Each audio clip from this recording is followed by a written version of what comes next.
You're listening to the New Old Heads podcast, shot live every Tuesday at twitch.tv/newoldheads and released every Thursday at noon via bringingdowntheband.com. The show is brought to you by Coleman Dental, Printfinity, Indie CD and Vinyl. Support the show directly by becoming a member at patreon.com/newoldheads. You're now tuned in to the New Old Heads podcast. I am Major 7th. The almost crew is here. Almost all of the crew is here. My name's Homie Red August. He's taking care of some grown folks' business. My man Jay Moore is in the building. What's going on, bro? You know the vibes. Peace, love, and reparations. There we go. I like to get right to it. That's what I'm talking about. My man Lonegevity, how are you, sir? Doing great, man. Thanks for asking. I'm trying, man.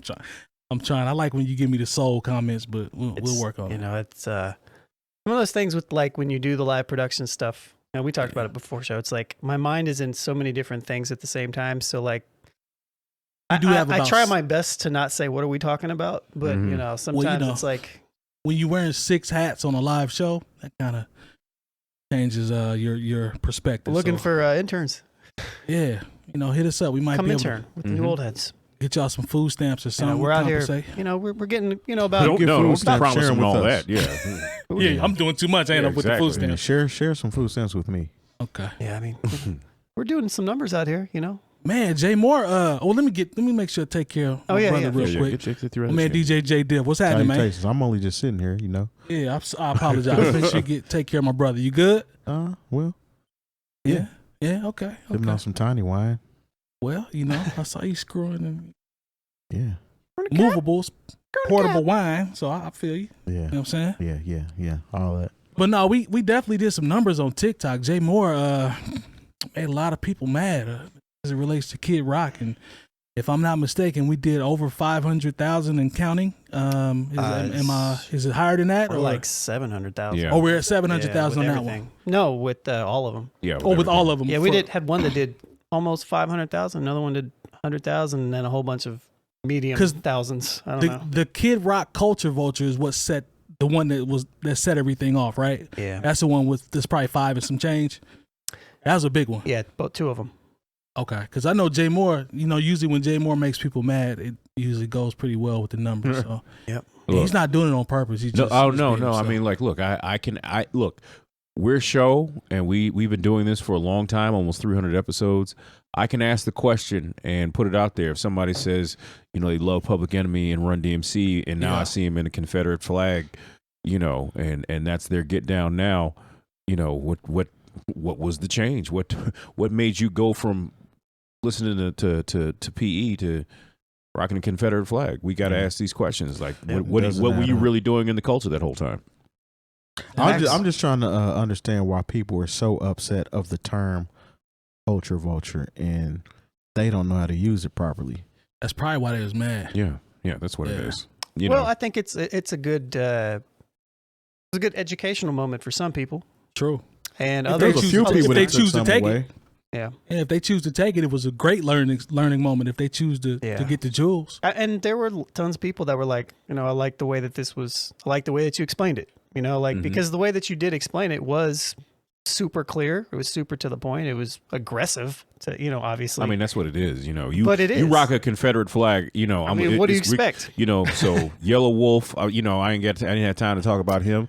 Kanye West, like that's part of the reason I got so much heat for Kanye West is because he was out here trying to sell Confederate flag jackets to all his white fans. Tour merch. So I'm cool on that. So and people tried to bring up stuff from other artists in the past as examples, and they were all bad examples. But they're but the ones that they used were ones that we've already addressed in the past. Yeah, all I had to do was watch the show. But the thing is, it's not a tit for tat moment, right? When you're literally saying exactly what happened. There you go. Like if he's telling you exactly what happened, that's what happened. There's nothing. I mean, nothing's hidden.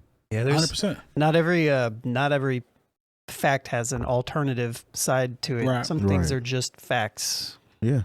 Hey man, it's all good conversation. That's what we're here to do. You know, so, and the one thing that I would like to address is when people say, oh, well, you know, he's got a black band and, you know, he's, he has a black, allegedly, like, I don't even know if people have their facts right on that one. Right. But I will just say this, and you got to understand that your proximity to black people, it does not absolve you of racism or embracing the symbols of white supremacy. So let's just get that out of the way. You don't you don't get to say, oh, well, I know I'm friends with black people, so I must not really mean it when I have this when I'm draped in this Confederate flag. That's just like saying just because somebody owns slaves, they own slaves, so they can't be racist. Yeah, so they absolutely are. Jay Diff, who else has black children? Thomas Jefferson has a lot of black children around here, and I mean, he owned them. Grandchildren, great grandchildren. And you know, we don't have to go all back that far. We can go to Strom Thurmond. You know, North Carolina's one of South Carolina, whichever one of those Carolinas. Yeah, one of their favorite sons. You know, worked tirelessly. Not only to make sure that black people did not have equal rights, but to make sure that he filibustered to try to make sure Martin Luther King did not have a holiday, and he had a whole black child. So, so your proximity to black people doesn't absolve you of racism. I mean, there was a conservative. I'm gonna butcher this, so maybe I shouldn't say. But there was a black conservative that recently voted against a bill. It was something towards interracial marriage, and he's got a white wife. Yeah. I don't remember what exactly it was but yeah, I mean, that's interesting. Hey, this stuff is not just look, fam. If you want a divorce, just say that. Don't say that. You know, don't enact no legislation. It's gonna mess it up for everybody. Yeah, it must have been Herschel. Selfish. That wasn't Herschel. That's the thing. No, you know. Yeah, don't get me started on Herschel. Let's stop. Let's leave Herschel alone because that can be a whole show. No, we got heat for Herschel. We can come back to him later. Yeah, and you really might get some comments off that one. All right, let's go ahead and jump into our rundown for today's show. Let's talk about the homie Wiz Khalifa and his what I would call lack of respect for a couple of DJs out in Los Angeles. So he was doing a club spot at the Poppy nightclub, just doing promo. You know how they bring artists through and give them a mic and let them get up there and promote the club. And this happened to be on the time where he had just dropped a new project. I wasn't aware he was dropping a new project, so clearly I'm asleep. A week ago, I believe. Was it a week ago? Okay. I fooled with early Wiz. As his career progressed, I kind of fell back, but early Wiz was cold, so I don't know what the new project sounds like. But he started snapping on the DJs, man. It was DJ Mike Danger and MC Tron, I believe, were the two DJs there. And I can't even try to read all of it because of all the curses that are on it, but I'm just going to paraphrase. You just got to watch the video. Yeah, if you watch the video, you'll see him go off and, ask for a fade and call him horrible. He was offended, very upset, and just pretty much berated these guys in front of the whole club. It was just extra, man, honestly. Very extra. But I saw a couple of people take the devil's advocate side, and this is what I want to ask you about. And Jay Moore, I'll come to you first. I saw people saying, well, the DJs were supposed to know that his album dropped today, and that this was supposed to have been taken care of with both parties prior to him coming in, trying to find a way to, I guess, absolve him from the way he acted. I think they're two completely different things. But what do you think about that? Should this have been taken care of prior to him going crazy? I don't think this should have been that big of a deal, even if it wasn't talked about prior to come out. Just play my music and be done with it. If there's going to be a performance piece to something and there's an artist there, that needs to be worked out ahead of time. I've been in that situation more than once. When I was at 𝗏𝗄𝐻, we had artists come through and do, a show, even though it's not really a live venue to perform, stuff like that. But, if you want to perform and you want to get on the mic and do your thing, usually an artist has their own DJ, and that's worked out ahead of time. All right, when you're just trying to do something on the fly, and hand somebody a USB drive or whatever, and saying this, that, and the third. If you don't work out, your performance ahead of time, right? Then, and I don't know if they did that. Then I can't really give Wiz a lot of grace. That said, the way he handled it, as far as the things that he said, and the way he addressed them, I thought was entirely disrespectful. I thought it was disrespectful of the DJ culture. And you got to understand, when I saw that, it's like there are certain things that happen to me when I'm out working that make me see red. And hearing the way Wiz Khalifa was addressing these individuals, that would have made me like. He put his hands on him too, kind of brushed him off I know Wiz, call himself getting in the gym or whatever, but I don't know about all that. You got to understand if something like this happened at any of my establishments, I'm going to jail, and the individual who pulls something like this is going to the emergency room. Yeah. I don't think people realize, like I said, it's a disrespect of the DJ culture. Like a lot of times we forget, like if you are somebody that's on the mic, the DJ, you're supposed to be following him, and if you haven't given him the proper instructions, or you don't know you haven't worked something out ahead of time, that's your fault. Right. I have a problem. Like I said, when there have been performance pieces in the clubs I've worked in, okay, the DJ who's the resident, he steps off. That artist DJ comes in. They have everything ready to go. And then that they're able to promote their project or do a performance. Right. To think that the residents are supposed to know exactly what you want, know exactly what your cues are, that's not realistic. And so if they didn't work that out ahead of time, I can't give Wiz any grace. And the way he spoke to them was so disrespectful. Like, he's lucky that these are probably much better people than I am, because he got run up out of there. I'm sorry, I like Wiz Khalifa's music. I'm a son of Pittsburgh, Pennsylvania as well. Yeah. But I'd have been like, you're not gonna talk to me any old kind of way. Not in my establishment. Not where in front of my people. It's not gonna go down like that. And this is why I wanted to have this topic, because you are in that environment a lot. From an MC standpoint, and you understand the conversations that I had prior to, the night starting. I don't tolerate that kind of disrespect. Oh, I know you don't. Not from patrons, not from artists that come through. Right. I've had to talk. I had to talk to somebody this weekend. Oh, okay. Okay. Metronome and I had to clear some things up because it was going to be a little realer than it needed to be. So, I'm just saying, like, when I saw this, I was like, that's unnecessary. Not only is it unnecessary, it's unprofessional. We got two sides of it, because we have an actual DJ here with Terry. So what were your thoughts? Because we hear it from his perspective, obviously. But you as a DJ, because I know you're not going, but I'm just saying, what'd you think? I'm the resident angry guy, I guess. Because there's no way Wiz Khalifa would have talked to me like that. Absolutely no way. And dude was smiling at him. I know. Yeah, he was smiling. Like, once again, you are a much better person than me. He smacked his hat. He was like, he didn't shoved him. Like, hey, and then he got on his laptop. Man, there would have been a whole different type of video out. That's what I thought. It would have been Wiz getting smacked and stole. I mean, just because you're in the gym, I mean, you can take a punch. Mm-hmm. Your face is still real slender, and your chin is small. So I'm just saying, I would have.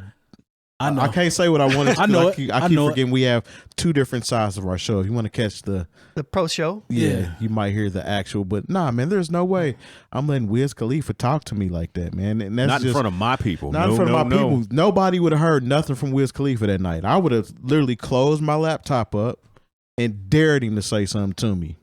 Because I'm not about to play none of your stuff now. Yeah, like now I'm thinking as a DJ community, we need to reassess whether or not we're going to support Wiz Khalifa. I mean, the video cut off, so I don't even know if they ran the joints after the fact. Yeah, they ran them. He said, I'm going to just DJ my own stuff. Y'all suck. Okay. He's on dude's laptop pressing play on.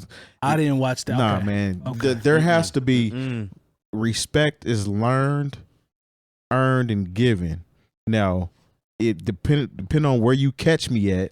Yeah. You know what I'm saying? I'm going to give you respect out the gate. Yeah. Now, if it's not returned, then it's definitely like giving back. At that time, then this is a wash. So I don't care what happens after I respected you and you didn't respect me back, and you in here calling me all kind of B's and he went off. Whatever he decided to call. Man, nah, there's no way. That video would have went viral of me slamming him on his neck in front of everybody. And it just would have been that. And he could have tried to press charge or whatever. I would have happily took that case and probably would have found a lawyer to take it on pro bono so we all can get paid. Like I said, these guys showed a ridiculous amount of restraint not jumping on Wiz. This is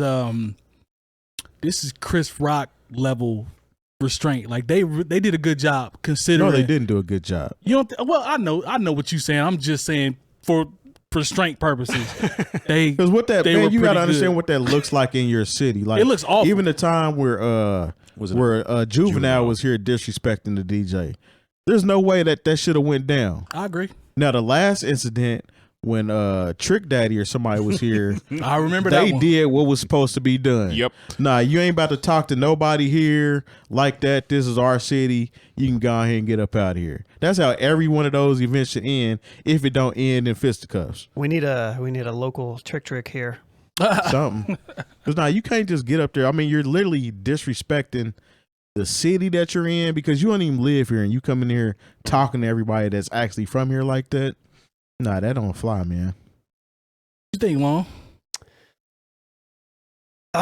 Everything everybody else has said except, Jay kind of hit on mine. It's just super unprofessional. Like you're a professional, like a professional, right? You're a rapper. This is your career. This is your job. It's your job to be able to do these things, to be able to handle these situations with grace.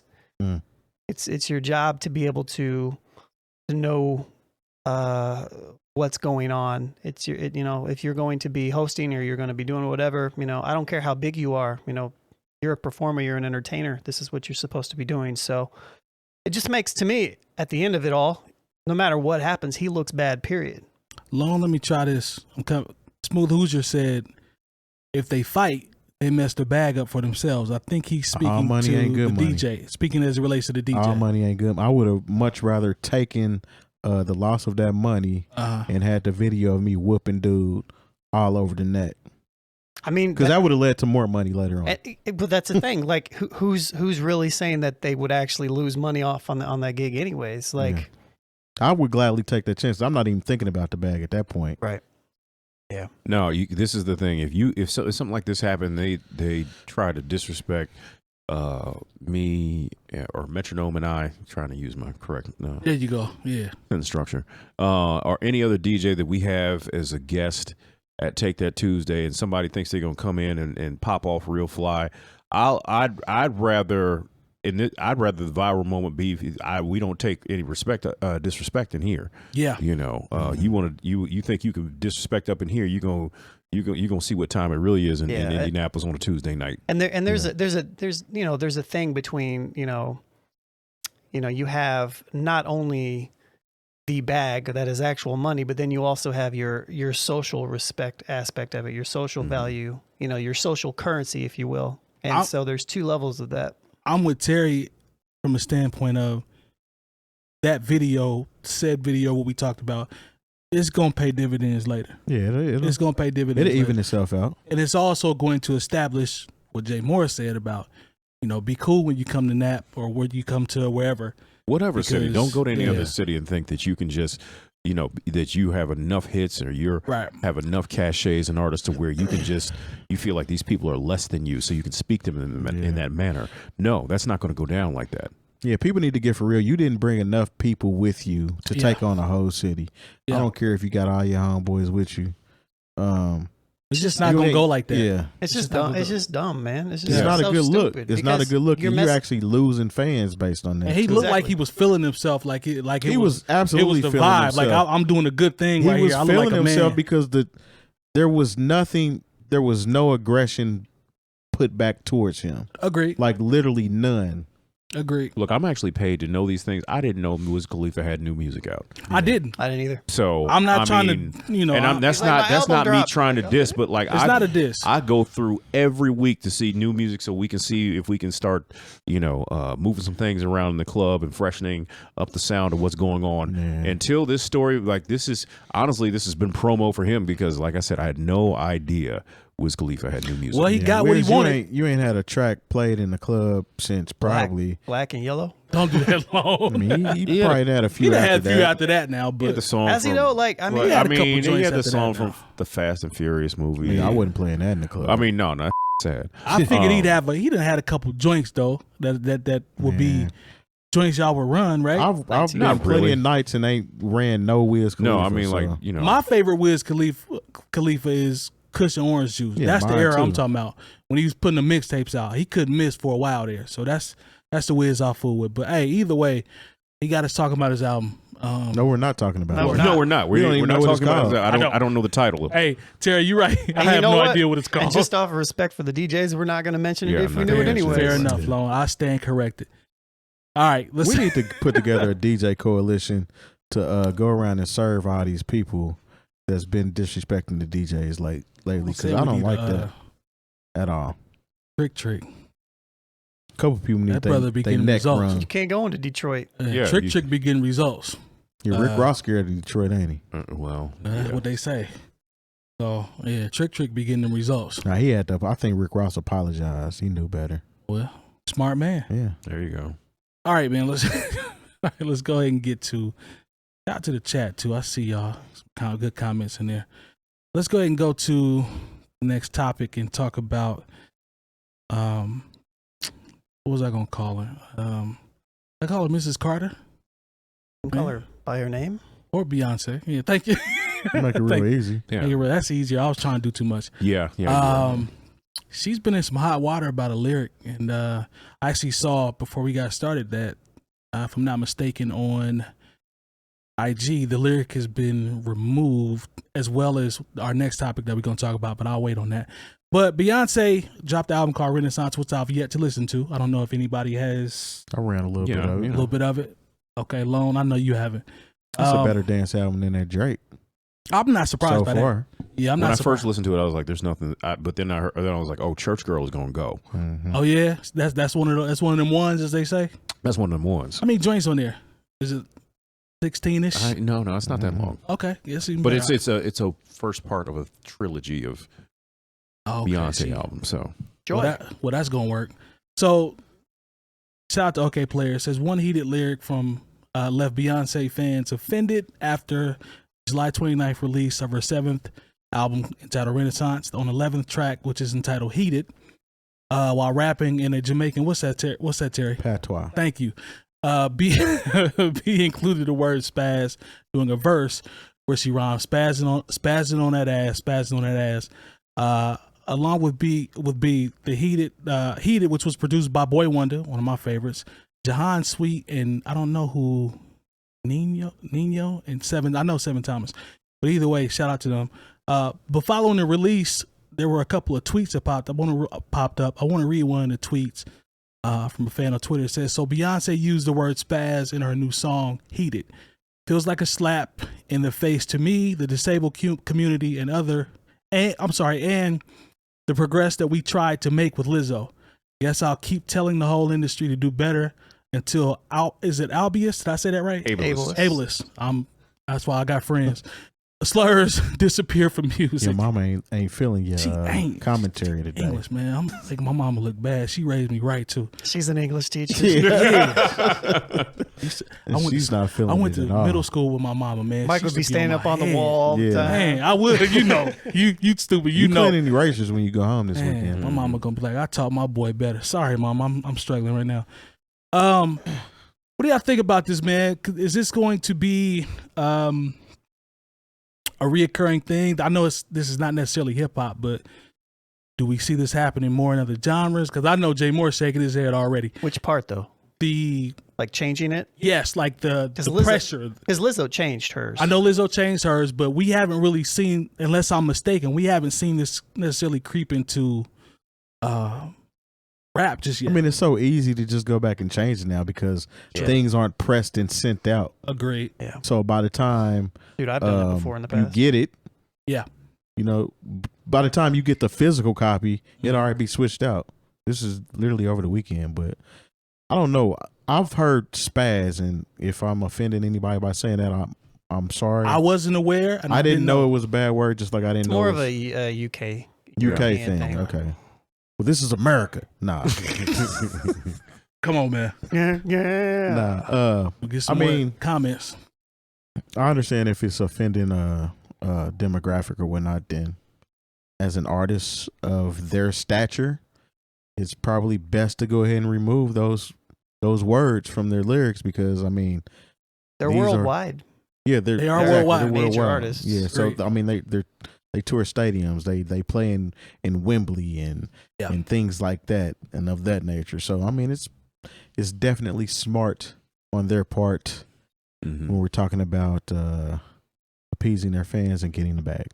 But we're on the same wavelength as it relates to, the word or the slur, because I wasn't aware. This is my first time hearing about it. I've heard that word on so many different things. Yeah, especially movies where they were like, oh, that dude is a spaz. Like, right. I mean, of course, I grew up in the 80s when things were just wrong. Yeah. But I've heard it. But like, I didn't know blacking out or something, rapping or something right, like that. Spazzing out. Yeah, I've heard that. I honestly don't even really know what it. I'll have to look into even like how it's in reference to somebody with disabilities, because I don't even really know the reference. I don't know how it applied, how it's applied either. And until the Lizzo thing, I had no clue that it was anything derogatory. Neither did I. Me neither. I just thought it was like getting crazy. Soon you can't say crazy, probably. I don't know. But well, like, we could be going down that That's why I'm asking Jay Moore what you think. What how does this make you feel, number one, and then what I understand why Beyonce would do it and Lizzo would do it, because at this point they're international artists. Okay, so they have to think about more than just the contiguous 48 states, Alaska and Hawaii. But at the same time, words mean different. There are words that mean different things. Right. Just overall, like do you know what they call a cigarette in the UK? Yeah. Okay. Do you know what a bundle of sticks that are put together? Do you know what that's called? For sure. Oh yeah. Okay. And those are and for those of you who don't know, just look it up. I'm not going to say it because I don't want to go that far to make the point. Leave it alone. We can't do it on the show anyways. So. Yeah, okay. Exactly. And actually, I think we'll probably get blocked and banned on Twitch if we say it. So I'm not trying to get us in that kind of trouble, but I am trying to make a point. Once again, it's just about things being international now. It used to be before the internet and before information traveled so quickly, things that might have just stayed over in this little corner. They stayed over in this little corner for long enough to, by the time it got over there, it's like, all right, well, it's too late for us to do anything now. This comes out and, you can hit a button and the offensive, the ableist slur is removed, Yeah, I've literally done this on recordings and re-uploaded it to the distributor, and it's fixed. I want these same people, though. I want these same people that are offended by this, that when artists come and people can take it however they want it, and it's a hip-hop show that features the N-word, I don't want to hear the whole crowd saying it. Right. Because if we're going to pick and choose what offends everybody, then I mean, you have to include that, right? Well, true. I mean, look. I mean, that's fair. That's fair. For people who know me, I'm a fan of like the old school Transformers show, and one of the characters he hates the movie was the Michael Bay joints. We're not even gonna get into that. One of the robot dinosaurs. His name is Slag, but apparently in the last 10 or 15 years, that's become a word in the UK that refers to a woman of loose moral character. So really? Now when they haven't read the movie, but now they reissued the characters from the 80s movie. Yeah. And that character is not called Slag anymore. His name is Slug. Wow. And if they changed it, I know they made the changes probably about 10 years ago, because when they put out the video game, I was like, why are they calling this character Slug? It's because because of that. Because I don't know if people even got a chance to get offended. Was it? I see where you're going. So was this a culture shift that happened because of the character? No, it's a culture shift that happened after. Something completely separate. It was something completely separate. But that's where we are now. I mean, that's the undeniable truth. Like you can't. That's just how things are going to move. Yeah. So I mean, like, and like I said, we live in an age when information travels so quick. I wouldn't doubt if, say, they reissue, and I don't even know if they say the character's name in the movie or the show is that much, but I could see them, because they stream all this stuff. Right. I could see them going back and changing the show from the 80s and referring to him as Slug. You know that doesn't sound far fetched. It really doesn't when you think about the times that we're in. You know what's interesting? I just recently saw to where, I mean, we're in an interesting time because I saw an article, or I saw a headline, I would say. I didn't read the article, or maybe it was a tweet, but that Stranger Things is actually going back and fixing a plot hole in one of their episodes because somebody pointed out it doesn't make sense, but they're just fixing it and putting it back on, and it's like from season 2. Oh, wow. So it's, but that's the interesting thing. Like, we're in a time to where like not everything is tied to physical media. There's not a bazillion VHS tapes or CDs out there you have to recall, this, right? So you can literally just make the change, upload it, fix it, make it whatever, and then it's whatever it is. So I feel like I don't know if I hate it or not, to be honest. I think it's kind of interesting. That's what I was going to ask. I feel like if you have the digital version of it, maybe it'll be worth money at some point in time. They've done that for Star Wars. They've done that for Star Wars movies to where like, okay, they keep remastered it. At one point, George Lucas, I was like, please stop this. But yeah, because they added put the Jedis in there. Yeah, they added Jabba. They added Jabba the Hutt walking down the street, or they put Hayden Christensen at the end of Return of the Jedi. Yeah, I saw that too. Yep. You know, but when you go back to language, like it's kind of crazy because like our core listenership here in the United States, it is what it is. But like, just think about it. If you're listening in the UK, just because we referred to the Dinobot and to this Beyonce and the Lizzo song, this is probably a crazy offensive segment. Could be. Yeah. And if it is, we're sorry. But if you're listening to UK music over here, it may be crazy offensive to people over here. But they're not going back changing those words. But at the same time, I see where you're going. But I understand why they did it. But I'm just saying. I'm saying like they're not pushing culture like that either in that aspect. No, but they like to. Yeah. And they still have. I mean, we've heard songs over here from UK artists where they say these words that people don't necessarily like over here. I see what you're saying. But nobody's like, well, I think you need to go back and change all of these words. It's going to change the meaning of the song altogether for them because that's what their dialect calls this certain Are you thing. referencing the N-word? No, I'm not. Like the term for a cigarette. The F word. Yeah. I don't know. One of the F words. One of the words that you should use. But I mean, got you. Yeah, I wasn't following. You're changing the meaning of the song. Yeah. Right? Now, spaz over here doesn't mean the same thing. Right. But they're giving them that courtesy. Right. Because I mean they're national, well, more than national, worldwide. International. Worldwide, internationally known artists. But I mean, I don't know. No, I get it. I mean, hey, what you guys said about how fast things can be, edited now and just re-uploaded. Kanye is the pioneer for that. Yeah. My album's done. No, it's not. Yeah, he really 12 did. songs today. It's 9 tomorrow. That's not something that I want to be a pioneer for. No, I mean, not really. But I mean, he just showed you that. He was gonna say. And it's not. But the thing is with Kanye, it's like he knew he was putting out an inferior product. Yeah.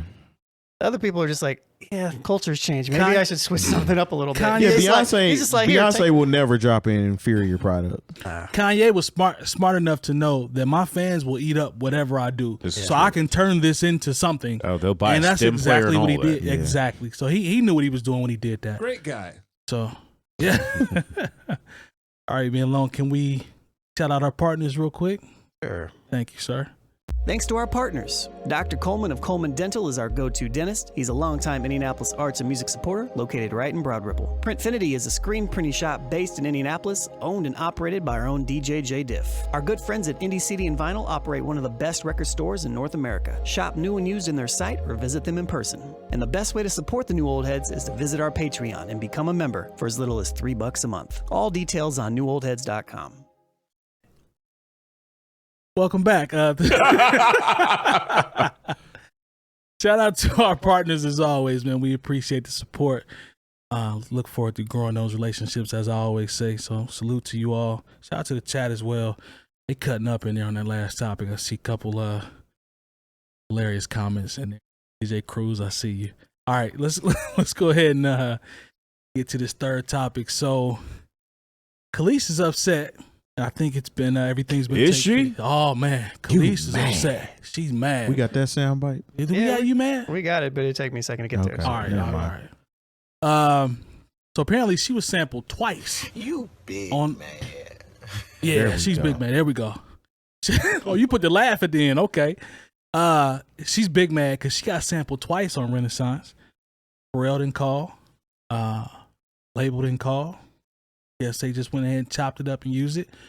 And she was a little upset. I guess this has since been cleared. I mean, there's some layers to that, though. But matter of fact, I'm gonna lead in by asking you, because when we talked about it on the a little bit before the pre-show before we started, you started talking about history with Kelis and mentioning certain things. So how do you feel about her going public, because she technically was not notified that 2 of her records were sampled? Well, she doesn't own those verses, so she probably wouldn't be notified.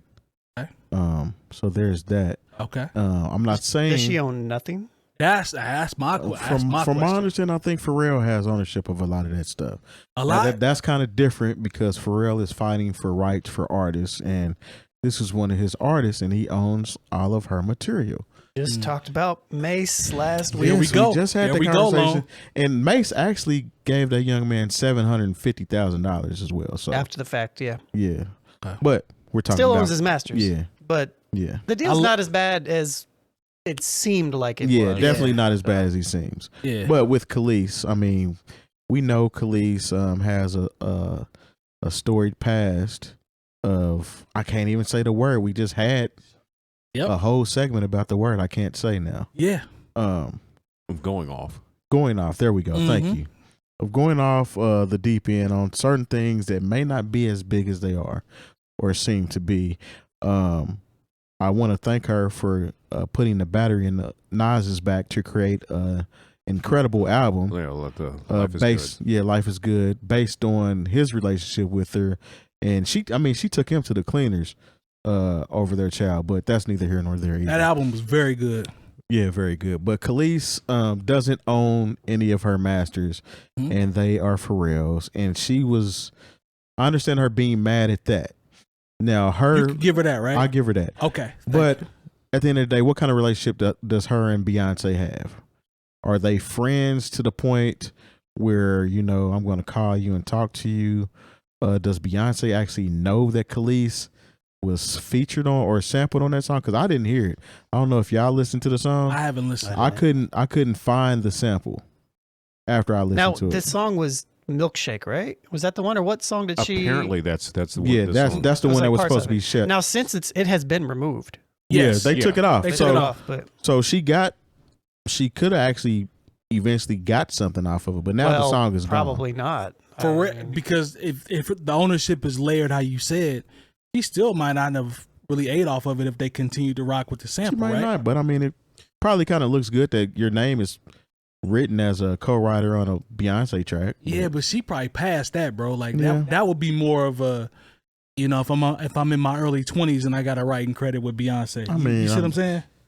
Yeah, but I mean, unfortunately, she doesn't own her rights, and it's almost like, I hate to mention Nas, but he didn't own his sample either when Jay-Z used it.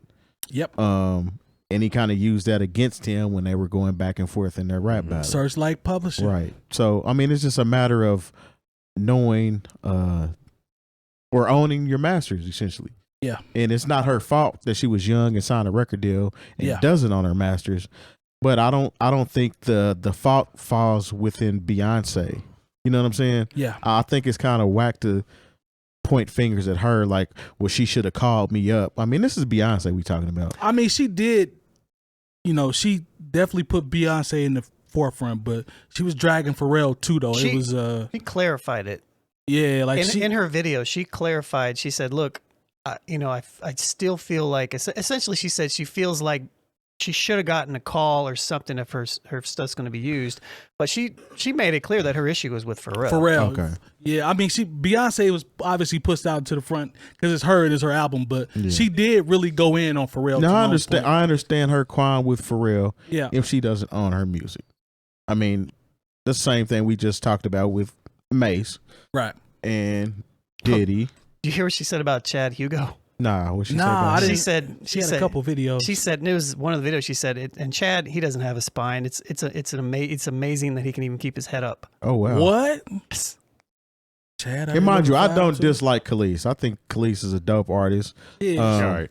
But she has not made anything. She hasn't made anything in how long? Yeah, it's been a while. She's moved on. She's doing other things. Yeah, she's like cooking channel now. She's probably still can. She has Nas's money. That's what's going on. Hey, right good now. for her. Nas has a lot of money right now. I mean, he has patents and inventions and stuff. Nas has come up a lot since that situation. I will say that. That's So that brother, and he's cutting her a check. That's why she doesn't need to do anything.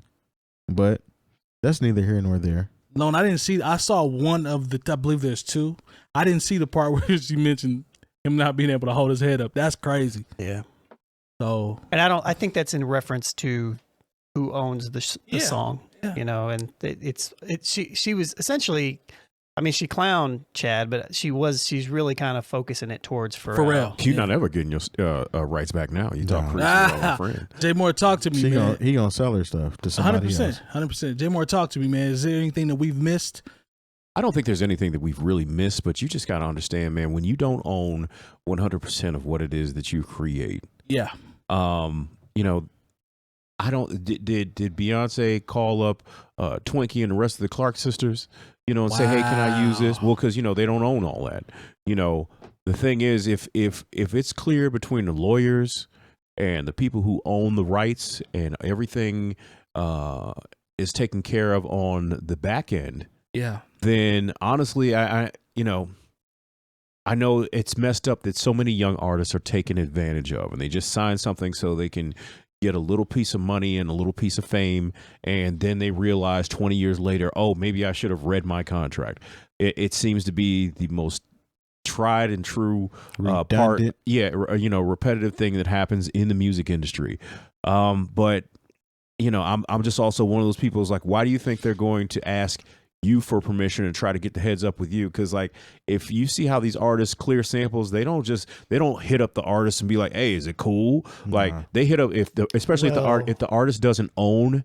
Now, if the artist, because I remember reading a story about how like Michael McDonald wasn't really cool when he heard Regulate for the first time. You know, but they finally met and. Yeah, I mean, but when those checks start coming in the mail, there we go. Shaka Khan still don't like The Wire. Yeah, you know, but I saw that today. You know, but I remember seeing Lenny Williams. Oh yeah, when he when he was able to like shoot. When I saw those checks come in from Overnight Celebrity? Overnight Celebrity. Yeah, I got over whatever feelings I had. Sting. Sting got a bag. Sting almost love when somebody sample him now. Well, yeah, because he takes almost 100% of the songwriting. Yeah. So I mean, but that's the difference between owning your art and having somebody administrate, you know, the ownership of your art. Definitely. I feel for Kelis, like I said, because she was young and she probably was taken advantage of, just like the majority of artists are taken care of. You know, that first deal, nobody has a dope first deal. I don't think anybody, unless you Master P. You know, but you know, even that wasn't his first deal. Well, yeah, the Rockefeller deal was a pretty solid deal. But that was because remember they had to go through priority first. Yeah, you know, before they got their situation with Def Jam, where they were partnered with Def Jam. But didn't Pete take home? Once again, it was basically he had to be independent. He had to have that leverage first. True. Most of the time, a 19-year-old Kelis did not have leverage to Nowhere be able to say, I want to own my masters. You think about everything, you know, if we all watch the movie Ray, how much work he had to put in before he could go to the people and say, I want to own my masters. That wasn't part of the game back then, though. I mean, it wasn't. But, you know, like I said, when you are 19 years old, you have no hit records, and someone's saying, hey, this person is talented, you have no leverage to now.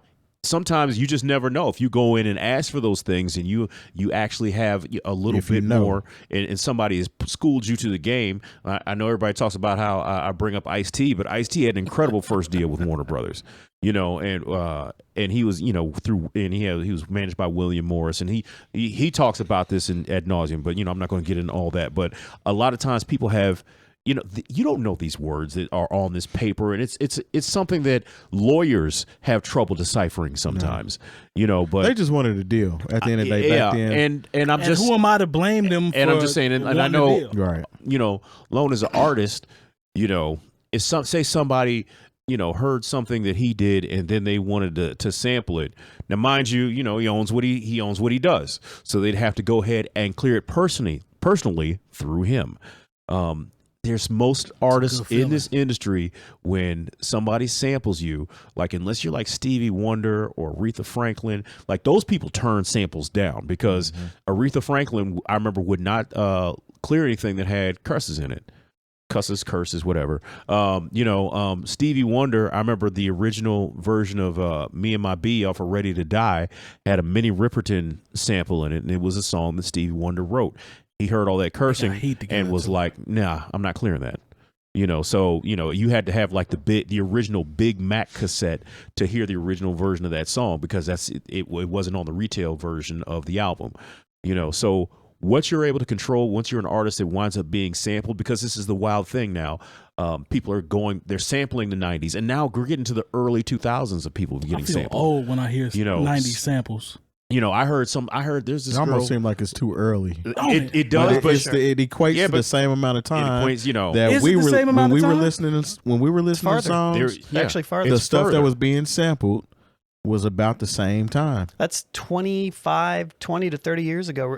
Because when I was in 2000, in 2000 I was sampling, or 2005, 20 years before that was what, 85? Yeah. I mean, look, between Big the Papa Big Papa was 90, was 93. Between the Sheets came out, what, 82, 83? Yeah. So it's barely 10 years. I'm looking at it, not in my mind. I'm going back and hearing. I remember vividly when Jodeci came out. So to hear those records being sampled now, to Lone's point, it is further back, which is crazy to me. It's weird. That's a long time ago. Like when those albums came out. I heard a song where the girl, she sampled Boyz II Men's "Doing Just Fine" off of the album Evolution. But you got to think about it. Okay, it's 2022. Evolution came out in 98, 97, 98. 97. Yeah. Yep, following 97. So that was the third. That's the third album. album. Okay. So now you're talking about more than 20 years. Like honestly, they're reaching back further. Yeah. Like because Puff was sampling stuff from the 80s. The thing is, in the 90s. The difference of what they're doing is they're actually sampling the sample. That's what I've been speaking on the last couple of days. Yeah. Yeah. People are sampling samples of samples, and so the amount of songwriters is just that's how you get that's how you get 24 songwriters on a song. Yeah, exactly. And it's don't get me wrong, people are going at what's her name, Diane. But I mean, hey, I feel the same way. Like it's super weird to have, like, when I see a song that has 24 songwriters on it, I'm like, it's like they got to be horrible. Like the split sheets have to be ridiculous, especially people that can afford to like have people play stuff and own everything. It's just like you have the budget to bring in people to do what Lone said. You clearly have the budget to do that. You could do that, but or you just hire Beats by the Pound and they'll or anybody reinterpolate it. You can do that too. Big Bass Brian used to do it for Ruthless Record. By the pound, boy singing "Somebody's Watching Me" for you. No, don't get that. We don't want that. I've always been under the interpretation, and maybe I'm wrong in this, and somebody can maybe say I'm wrong, but I was always under the, and I don't think I'm wrong about this, but I feel like to actually clear a sample, you have to have permission from everybody that has ownership on it. You can't just get. That's what I thought. You can't get 90% of the people that have ownership on it. You have to get 100%, which is why stuff gets caught up so often. That's what I thought. But it's wild because so many artists own 0% of their art. Which is crazy. But to the Kelis, Kelis. Now I'm saying it wrong. Kelis. Yeah. Kelis, thank you. Kelis. Like Ebro and Ebro. I always screw his name up. Apology. Pharrell owns the name, so it is Kelis. Well, Kelis. Look, as an artist, she did it. She's known for it. I understand other people have ownership on it, but I think it's still a courtesy, and I think it's still kind of a slap in the face to not reach out to an artist whose song it's obviously known for. It's not obvious, though. It's not an obvious sample. But to sample a hit record that is somebody's song, that was a hit record. And to say that she's featured on it. What if she didn't know though? Yeah, it doesn't say she's featured on it. Yeah, I don't think she's listed as a writer. She's listed as a writer. So she's listed as a writer. I see. Yeah. Like, what if Beyonce didn't know that? I'm not saying this is on Beyonce. I'm saying this is on the team. Yeah. That in part. general. So that part. And in general, I'm under the impression from hearing everything that Pharrell knew exactly what he was doing and knew exactly. So he didn't even bat an eye at it. Yeah, he did. Yeah, he's like, yeah, and I own it, and I can do that. Yeah, exactly. So, yeah, I do think that is a slight. I think it's exactly what I watched her videos, and honestly, I have no prerogative to care anything about Kelis or anything she does. I never have before, don't now. But listening to what she said, she didn't seem super upset. She just was like, look, it would have been nice. It's more like a respect thing, courtesy call. Just holler at me real quick. And she said, Pharrell knows exactly what he's doing. He's done this before multiple times. Blah blah blah blah blah. So I can dig that. So the chat said the flood said Beyonce probably refers to Kelis as milkshake girl, and then Meek Dog 76 says my friends don't listen to Beyonce like that. I'm so happy. So I mean, Kelis should be used to not getting credit. Remember, she the one that said that. Hey, she moved on. He told Lil Wayne, he told him he should switch to Bapes and all that stuff. She didn't get credit for that either. Nate Jeezy says I've listened to the song like 5 times and I still can't find where the sample is. Yeah, to Terry's point. And yeah, exactly. So I can hear it. Can you? I don't. I haven't heard it, so I can't even comment. I mean, but at the same time, like, I want to hear the fact that they're able to just yank it out. And it didn't. Does it? I haven't heard the new version. Like, I'm just now seeing on OK. Like, I saw it right before we hopped on. That is it going to change the record though? I mean, look. First of all, that's my look. This is the thing. When what's the lead thing? You can't take my soul or whatever. Or you can't break my soul. I don't know. Yeah. Step your house game up, man. Yeah, whatever.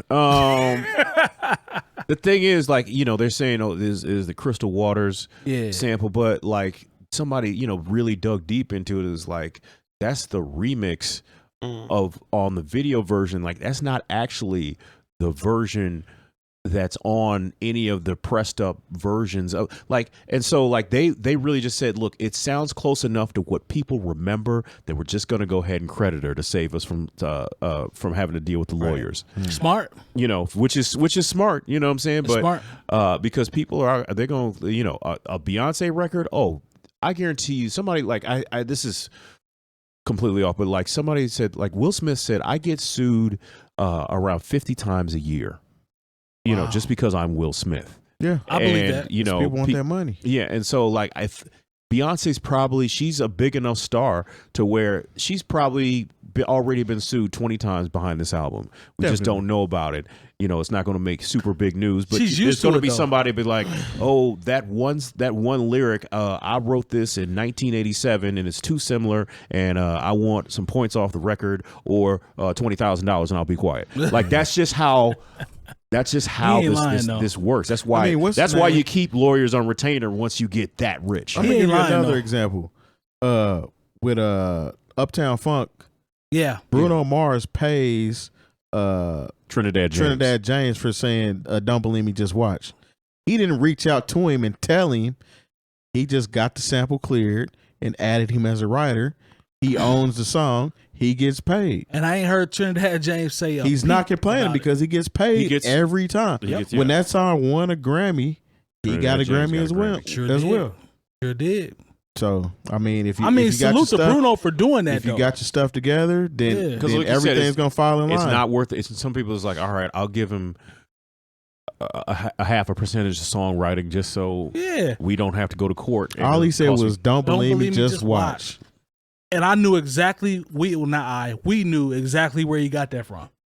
So, hey, salute to him, man. Well, because you know what, really, I saw this. I don't know. There's this series where they talk about songs that were really big, and they talked about, of all things, the thong song, and the fact that in the song, Cisco goes, and she was living La Vida Loca. Yeah. He got sued just for that little piece, and it wasn't considered fair use in any way. And it's because of how he said it. Yeah, and so I think the guy's name is Max Martin or somebody, and then like Ricky all these people get broke off a piece of that. Yeah. They had to come off a huge check. Yeah, something they could have easily taken out or changed, but they thought it was cool. And it wasn't cool, and it cost them millions of dollars. Yeah, in TRL days, that made a whole lot of sense for him to keep that line in there. Oh yeah, that was a major part of the song. Yeah.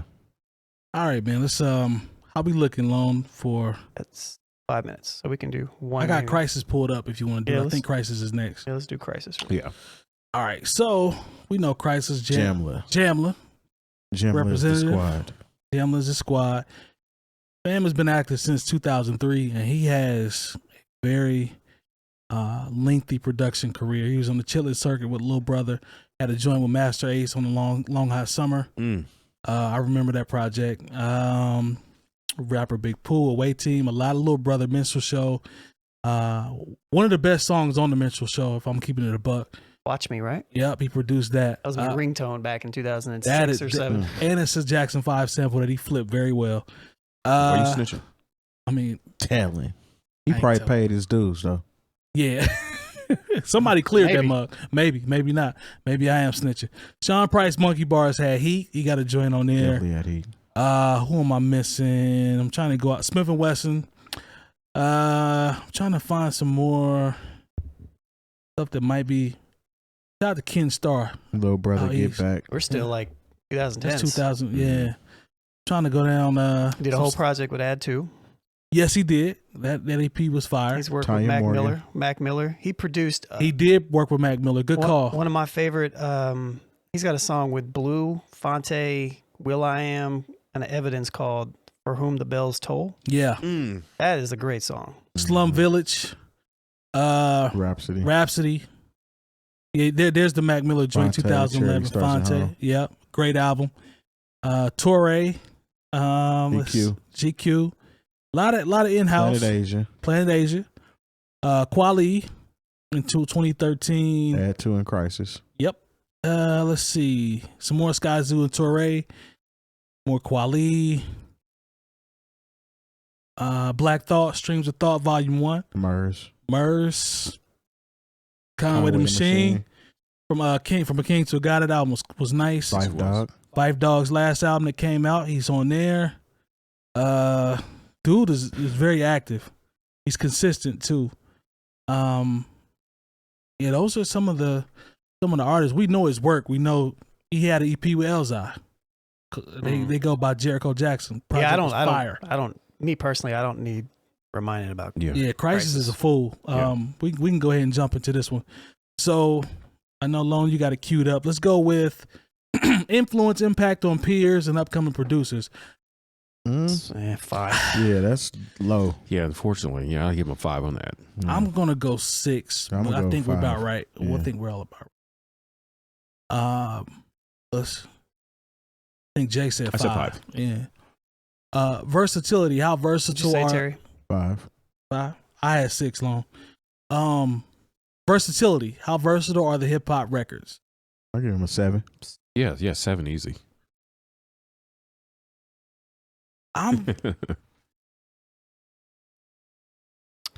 Khrysis is he got a lane. He's excellent in his bag. I'll go 8. But he can get out of that bag. I'm with you, Long. I'm gonna go 8. I'm with you. Yeah. Collaborators, different hip hop styles of artists and the producer workers. 7.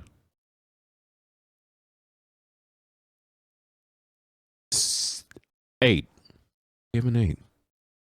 Like for to have Conway, Master Ace, Little Brother. Like I mean, if you're super underground, like super hip hop. If you are a hip hop, but actually those are artists. Are different artists though. Yeah. Within that, Add 2. Add 2, like a lot of underground, a lot of not necessarily fully known. Yeah. I'll go 8 too. Yeah, I'll give him an 8. Y'all talk me into it. I'm with the 8. I say 7 just because a lot of those are kind of in the same bubble. Yeah, for sure. I would agree with that. Big hits, cult classics from the producer. Now, big hits, cult classics though. He got some cult classics like we just talked about. The Little Brother record on Listening, the Minstrel Show. 7. Yeah, 7. He got some heat. I like 7. Yeah, I gotta stick with 6. Yeah. Consistency, quality, and material release. 7. He's very consistent. 8. Sorry, say your numbers again. I said 8.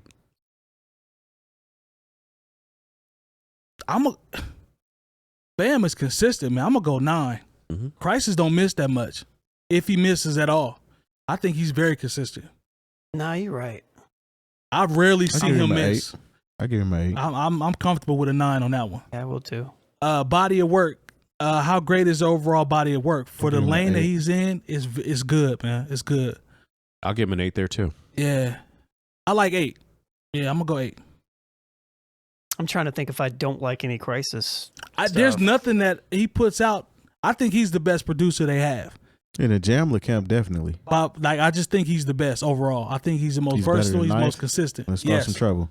Yeah, he's better than him as a producer. To me, he's better than him. I mean, Ninth will tell you that too. Mm-hmm. So. Yeah, he's nice. With the heads won't, or the, let me put it in air quotes. They're going to tell us in the comments. Yeah, well. Are you just hating because you don't really know the ninth one? Okay. Why'd you use his voice? I know. I see what you did there.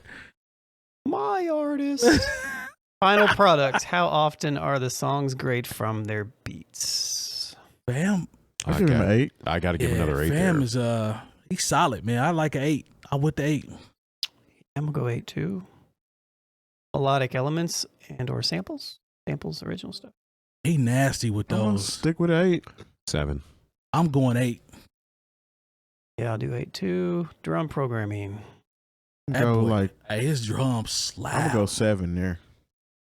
I'm biased because I listen to a lot of his stuff. His drums slap, man. I'm gonna go 9 on the drums. His drums are good. They're great. His drum programming is incredible. 7. I'm gonna go 9 on that one. He's nice with that. Yeah, good. 7.5 for Khrysis. Okay, there you go. Pretty solid. Super respectable. That is a respectable score. Yeah, well deserved. He's nice. He's nice. Shout out to Khrysis, man. Please continue to put out that heat. I'm gonna go 9 on melodies though. 9 on melodies. Check out my melody. I like his chopping ability and his samples and. Yeah, he is pretty solid. Long, on that. He's pretty good on that. Oh, you just talk. Like for whom the bells toll. Bro, that mug is crazy. Bump me up with you on that one. He talked me into it. Bump me up with that one. I'll go 9 on that one. So where we at? Did that change anything? No, it's still 7.6. So it's respectable. Yeah, It's nowhere near a hog tie. More than respectable. Khrysis on the board with the heat. All right, man, that's going to do it for this episode. We appreciate the support as always. Shout out to the chat. Y'all have been pretty live throughout this whole show. We appreciate you all for all the education you need this year. NewOldHeads.com. Make sure you hit that Patreon with that $3 holler as well. And follow us on everything. We appreciate the support. Stick around for the post show. Peace. Yeah.